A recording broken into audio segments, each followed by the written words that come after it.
Sa aming pagtanda, unawain at pagpasensyahan mo sana kami, anak.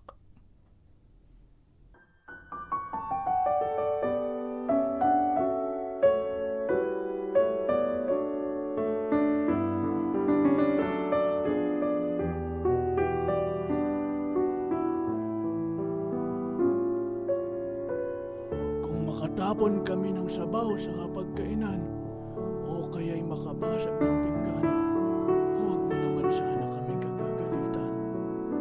Dala lamang yun ang kalabuan ng mata at ng namamanhid naming mga daliri. Pinagalitan ka man sa mga baso at pinggang iyong nabasag noong bata ka pa. Yun ay dahil ayaw naming masugatan ka. Kung ang mga sinasabi mo'y di maintindihan at madinig, huwag mo naman sana kaming sabihan ng bingi. May hina na talaga ang aming pandinig. Pakiulit na lamang ng malakas-lakas. Di naman kailangan ng sigawan upang tayo ay magkaunawaan. Kung mabagal na kaming maglakad at di na makasabay sa mabilis mong paglakad, pakiantay sana at alalayan. Mahina na ang aming mga tuhod. Alalay na tulad sana ng musmus ka pa at nag-aaral pa lamang maglakad. Tuwang-tuwa ka namin pinagmamasdan noon. Kung minsan ay makulit at paulit-ulit ang aming sinasabi na parang sirang plaka, huwag mo naman sana kaming pagtawanan o kainisan. Ganyan ka rin kakulit nung bata ka pa at nag-iiyak pa. Kapag nagpapabili ka na kung ano-ano, hindi kami tinitigilan hanggang ang gusto mo ay maibigay. Kung tinatatamaran naman naming maligo at nag-aamoy lupa na, huwag mo naman sana kaming pandirihan at piliting maligo.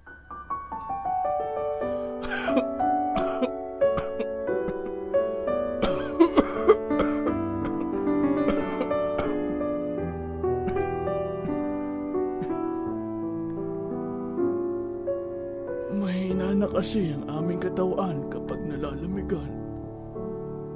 Natatandaan mo ba nung bata ka pa? Kahit anong dungis mo ay masayang-masaya ka naming hinahalikan. Matiga ka pa naming hinahabol sa ilalim ng kama upang paliguan.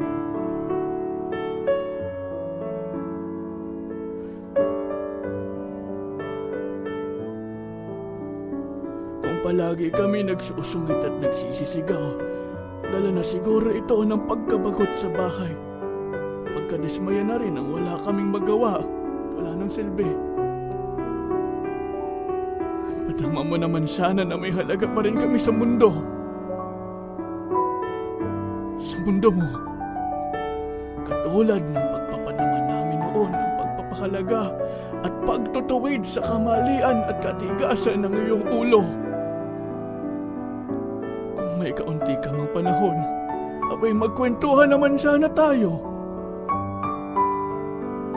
Alam kong abala ka sa pag-aaral, pero sabik na kaming makausap ka.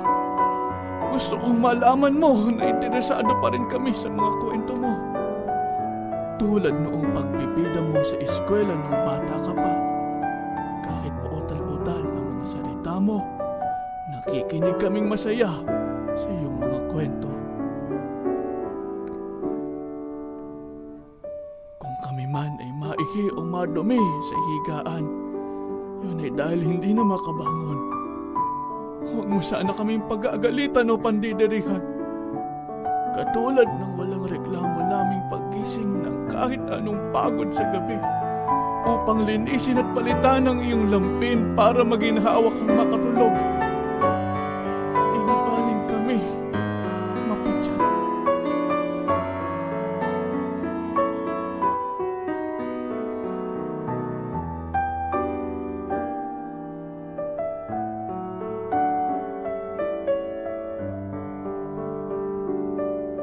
Kami man ay maratay sa banig ng karamdaman, huwag mo naman sana kaming pagsawaang alagaan.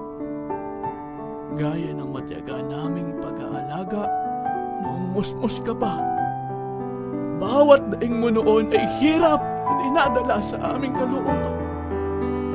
Pagtigaan mo naman sana kaming alagaan kahit sa aming mga huling sandali. Kami naman ay hindi na magtatagal.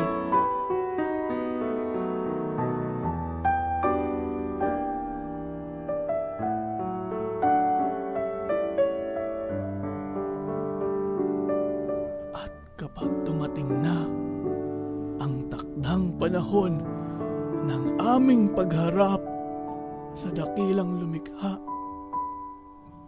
ibubulong ko at hihilingin sa kanya na pagpalain ka dahil naging mapagmahal at maalaga kang anak sa iyong ama at ina.